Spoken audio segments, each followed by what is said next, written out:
You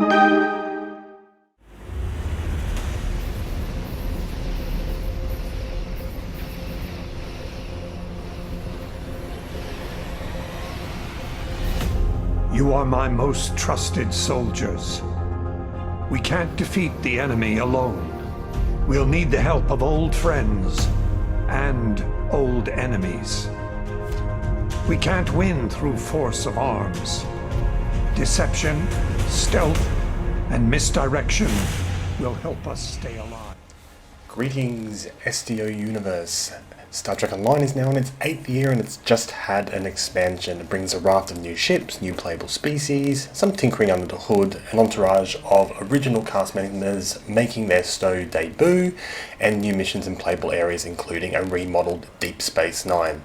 However, what makes this expansion so exciting are the more subtle elements contained within it that suggest a change at the fundamental level within Cryptic Studios on how to develop new content. So stick around for a couple of minutes and see my spoiler-free take on Victory is Life.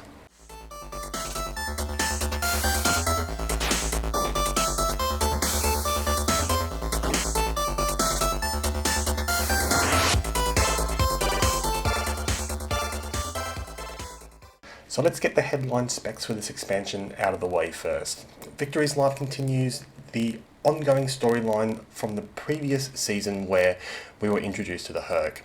And this expansion is very much centralized on the Herc threat through a series of story-based missions. There is also a new battle zone and PvE missions, all of which provide gamma marks to enable you to progress through the new gamma reputation system. The new battle zone is the actual gamma quadrant itself, and Cryptic has made changes to how players progress through a battle zone cycle versus previous battle zones. These changes make progression through battle zone goals less reliant on a number of players. This is a solid improvement to battle zone structure and should result in better longevity of the content when the larger player population has finished that reputation system. As mentioned, you play as the Jem'Hadar in traditional tactical, science or engineer careers, but the big change is that you create a Jem'Hadar character already at level 60. It also comes with 2 completed specialization trees for tactical, that is Intel and Command. 2 rep systems are also completed, Omega and Nukara, but if you buy the expansion I believe you also get a 3rd, which I think is Iconian or Delta. You also get a retrain token so that you can change the skill tree to your preference versus the one that you get assigned when creating the character. Additionally, Cryptic has increased the level cap to 65. When I did look at Elite NPC hull HP on Triple a while ago, it was significantly higher than 60. I haven't seen anything to suggest that this was changed prior to release, and as you know, every level increase has a direct impact on your damage output and NPC damage output and hull HP values. To support the level cap increase, Cryptic has increased the maximum mark level of all gear to 15. The Dilithium upgrade cost to reach it is linear from Mark 14, which is good. When it comes to weapons, I calculated the final damage increases to be around the 6 to 8% mark depending on the weapon, and that's at Mark 14 gold versus Mark 15 gold. A new group of original cast members makes their STO debut in Victory is Life. Kira Nerys, Soto, Quark, Dr. Bashir, Garrick, Nog, Rom, Martok and Lita make a return, but the biggest one for me by far is Jeffrey Crooms reprising the roles of Wayun and Brunt. He's an epic actor. I love him as Shran in Star Trek Enterprise, and to me this is the best cast sign-on that Cryptic have ever snagged. During the launch event, lasting about 5 to 6 weeks I believe, they are running a Gamma Recruit event where you can secure your new Jem'Hadar character and your other characters' special perks and resources. These types of events are never repeated, so definitely take advantage. I missed the Agents of Yesterday event last year and missed on some ship traits that I can never get now, so do not make the same mistake. As always, there is a new loot box called the Deep Space Nine lockbox containing, amongst other things, yet another Jem'Hadar ship and other DS9 related stuffs. Now all this sounds like a lot, well, because that's what it is. It is a lot, but it doesn't actually stop there. I've seen some criticisms from the community about the lack of real content, which mostly refers to the smaller number of episodic storyline missions when compared to previous expansions, and this is generally correct. Then Delta Rising had a whole quadrant full of star systems to patrol that was interweaved within the storyline missions, and there was over a dozen of those if I recall. Legacy of Romulus had a similar number of episodic missions, a new playable species just like this expansion, and an entire planet to belt around and chase epos on. So to some, Victory of Life is already inferior due to this alone.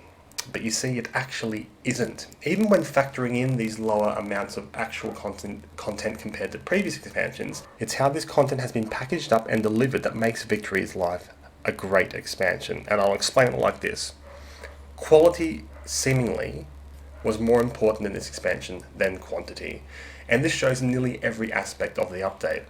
So here we are on DS9 right now, and just look around it, the attention to detail on the environment geometry, the texturing, lighting, function form, the list goes on.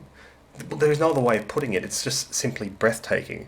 This is something that we have not seen before, and it exceeds their previous best environment, the Next Generation Galaxy Bridge, by quite a fair margin.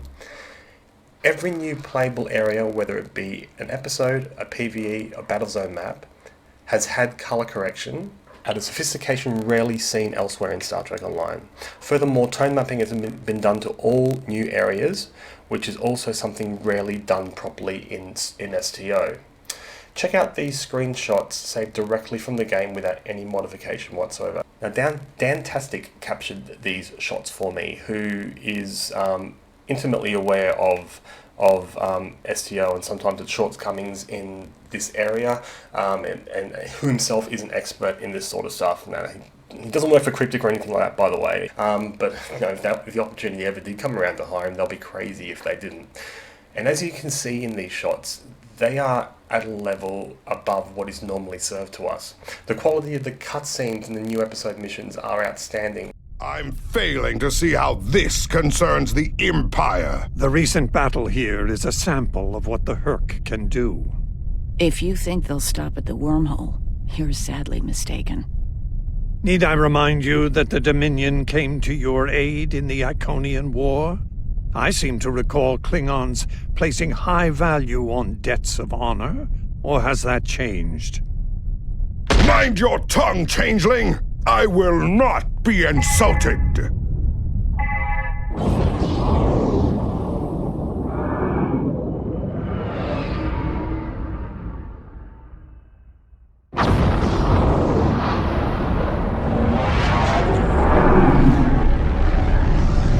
Admiral Quinn to Ops. What's happening? We're under attack, Admiral. It's the Herc! In mission breakaways that have one-off character animation expressions or actions skillfully done, and the whole thing is not like tacky like what we're used to. The voiceover actors were compelling and powerful. Even the voiceovers in mission dialogue boxes and progression interaction buttons were well written and well delivered. This is what separates this expansion from previous ones, an apparent goal to ensure a benchmarking quality and fit and finish. They've given the impression that, for once, they've cared more about ships, systems and gear, and that really speaks volumes. It can lead one to think about exciting prospects for future content as well. Now, for years, STO, well, actually the Star Trek brand as well, has been woefully let down by the lack of focus on quality in these areas. Cryptic has always been more focused on other priorities like ships for lockboxes and ticking off, you know, the massive amounts of new traits and stuff, and a lot of stuff that can be directly monetized. But all of this should be supported by beautiful environments in which to use that content. But that was always lacking, and it always felt like it was a secondary goal, or even or not even a goal. All that was clear was that art graphic standard part of the game was never really a focus, and they underutilized a very capable graphics engine in the process. The quality of our playing environment should be the best it can be, not only for the players who invest their time and money into the game, but also out of respect to the franchise itself by providing high quality and an accurate Star Trek universe that immerses all players no matter what they like to do in the game. I mean, just compare this Victory of Life star system to this map from only 12 months ago. It's just chalk and cheese. And look, Cryptic, I get it. Spending precious production budgets on something that is difficult to quantify of what it contributes to profit and return on investment, etc. When, say, compared to a loot box or a ship pack, which is easily quantifiable, I get the decisions that you have to make there. But you can also not quantify the revenue you fail to get because of weaknesses in this area. And let's also be honest, Cryptic, limitations and lack of capability in the graphics engine, I've seen that said and used by many of the leads over the years, and you and I both know that it wasn't true, and that's something that Victory of Life is starting to prove. Look, I'm on DS9 right now. Is that some depth of field in the background there? That's another feature we haven't really seen being used recently, apparently because of engine capability. But on the surface of Andoria, that's the only other place I've seen it used in the game, and that map is ancient. It doesn't matter what happened in the past, because in the present, Victory's life suggests that there is a change, and what a great change it would be, flying our awesome ships in sexy environments, and it's just an overall lift in quality. So if I'm reading this right and the pendulum is starting to swing, then that's exciting. But, and I'm sorry to say that there is a but, I can't call Victory of Life perfect. As much as I really want to in some ways, because yet again, Cryptic, you launched with bugs like this. I have a task I'd like you to handle first. There's a Zen-Kepnita station in this sector. It's heavily damaged and in danger of being destroyed in combat. I need you to extract a high-value target before that happens. Think it will clear a path for you to the station. This cup will then be I will make our with an intentions away clear to the team Alliance and before they open escort fire on us. I don't know how this isn't being caught pre-launch, because it lets the whole team down. This little sort of stuff. It's and the game has been out for 8 years now, and this sort of stuff shouldn't happen as much as it does. And it lets it down even worse this time, because so much of this expansion has had such beautiful attention to detail, and it gets tarnished by this sort of thing. As players, we don't expect perfection, even though we act like we do sometimes. But silly problems like this that happen every year, on this occasion, it is a little extra disappointing. So in summary, Victory of Life is a great expansion and can proudly stand on its own 2 feet alongside previous expansions because of the attention to detail, not just the ships and loot boxes, and the amount of content. The potential and promise this instills in me for future development is exciting. I wasn't going to purchase the Gamma Pack at all. It was I just thought it was going to be like an expensive ship pack. But now I'm going to, because I support the changes that this expansion is suggesting for the future. To Thomas Marone and all the other artists, devs and leads that were involved in what I thought made this expansion special, you have a talent I can only dream about having, and your passion for Star Trek and STO shines through your work, and I want to thank you for that. I guess you guys will be discovering soon, or maybe have discovered, the new content you need to work on for whatever is coming next. I, for one, will be waiting keenly to discover what it is. Until next time, folks, bye.